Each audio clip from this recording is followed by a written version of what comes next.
And joining us with some more thoughts on the transition in power is the founder and executive director of the New Democracy Coalition, Kevin Peterson. Thank you very much for being with us. Thanks for having me. Talk about the speech in the town. This reminded me of the convention, that sort of, really almost scary picture of the way things were. Yeah, in some ways it was a repeat of a convention speech because it was, I think it had a downward tone to it, generally. It had a divisive tone to it. It wasn't the typical presidential inaugural speech where presidents call for inclusion and uniting the country and moving forward after a contentious election. So I was not pleased, and the speech doesn't bear well for the nation as it's stated. I think President Trump will encounter a great deal of protests against this presidency, and it's already started today. The part where he says this is your country and the people have become the rulers of the United States, again, taking back country. On one level, it's just anti-establishment, it's unobjectionable. Yeah. And on another level, if you're a different person, it could have a different meaning. Yes, some could read it as a populist sort of a statement. But again, I mean, most people who have been on the margins of society, for example, the poor, the people of color, people of different sexual orientations, see that comment as one that takes us back to a different America, the 1950s. So maybe he wants to take us back to the 1950s. And if that's the case, that's a sad thing. He talked about crime, gangs, drugs, failing schools. It says the carnage is going to stop. What did you feel about it? Well, I think he was seeing a different America. Of course, we do have these things. These are American realities. Crime and the economy isn't what it should be. But I just felt that here was an opportunity for him to look at those problems and be optimistic about it. Use the bully pulpit, which is the presidency, to really reflect on the better days that may be ahead. And he didn't take that moment. He was very contentious and in some ways combative, and doesn't bear well. Now, not too long ago, you were writing about Martin Luther King, yes, Barack Obama. And I have to admit, like everything else other people think, that got overshadowed by Trump versus this legend of the civil rights movement. Yeah, it certainly did. Well, there's one thing that you have to confess about Donald Trump is that he is larger than life. He is a bombastic personality.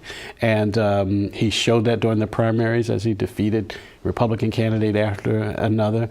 And he overshadowed the interregnum, the period between the election and his inauguration day. He's just a mighty presence. We have to get used to that. It's a little exhausting, even for someone who follows politics with a passion. He can wear you out.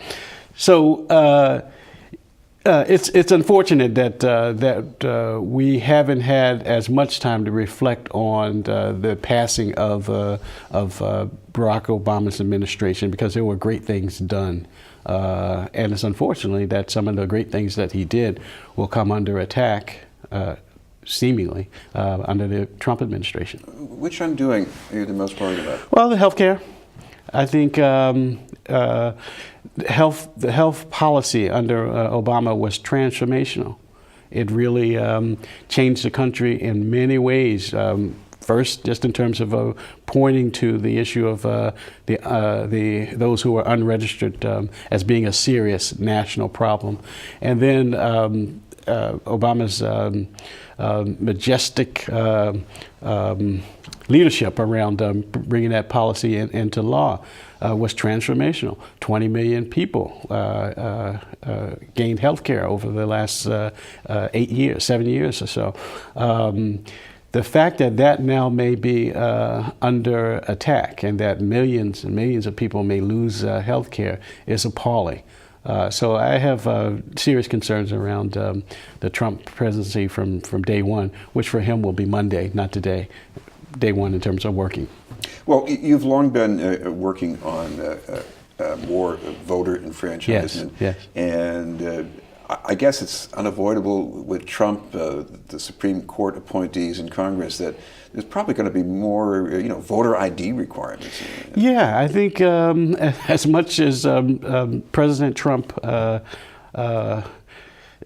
discussed the fact that this election might be rigged, in fact may have been rigged, but he also champions, I believe, more restrictive voting policies, where in a country where voting is really a problem. We have a problem with people, too few people voting, particularly in local elections, but definitely in presidential elections.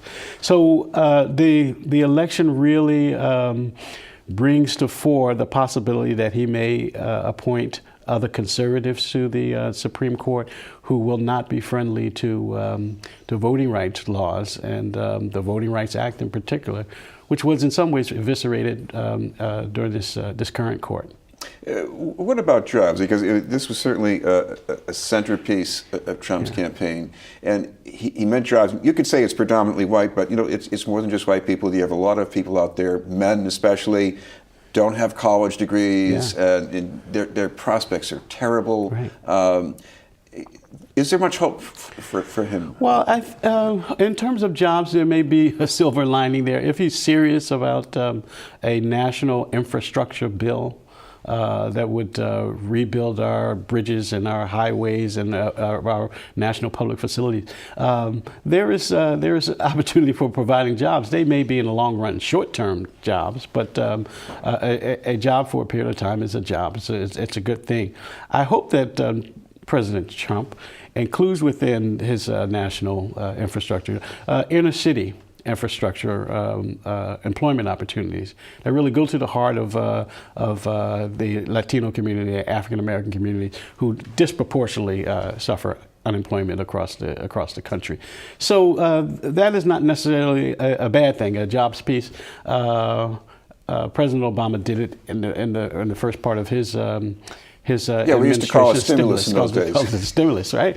It would be a good thing for Trump to not spend so much infrastructure work on the wall out west, but spend it in the inner city, spend it in the rural communities where infrastructure redevelopment is needed.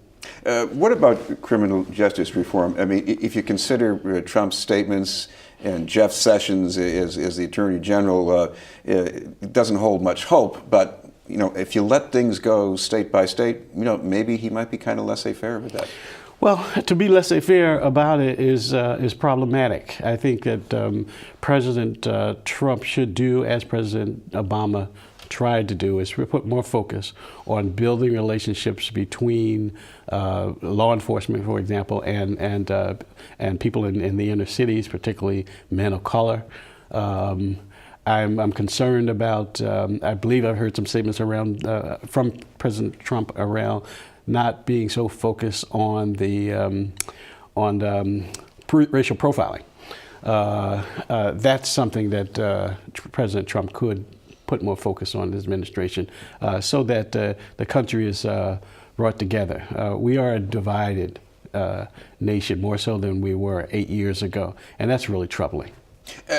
I know that 8 years ago there were detractors who couldn't stand Obama too. Yeah. How would you compare? Well, how would you know that we're at a different point? Well, the incoming numbers around popularity are the truth that's in that pudding. For Obama came in with a popularity rating of about, I believe it was close to 80%. It might be 70%, but it was higher than previous presidents. President Trump comes in with a popularity rating of about 40%, I believe. And Obama right now is well above 50. Well, he's well above. So, I mean, that really that's a really troubling statement that 60% of the population don't hold him in popularity in fair terms. He needs to do a lot of work to change that, to reverse that. Thank you very much for being with us. Thank you, Chris. Kevin Peterson from the New Democracy Coalition.